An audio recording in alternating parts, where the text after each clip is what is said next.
How to fix Messenger not sending message on Messenger. Today guys, I have the solution how to fix this problem. Just watch this video until the end. So let's start.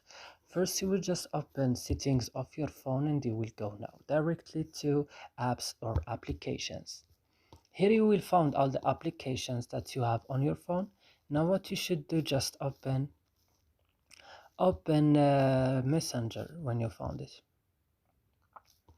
Then go to storage and go to clear data. Click OK and go back again. Click first tab, click OK, and now you go to home page of your phone, go to Play Store and update Messenger again. And that's it. I hope this video is useful for you. Don't forget to like and subscribe in our channel and see you in another video.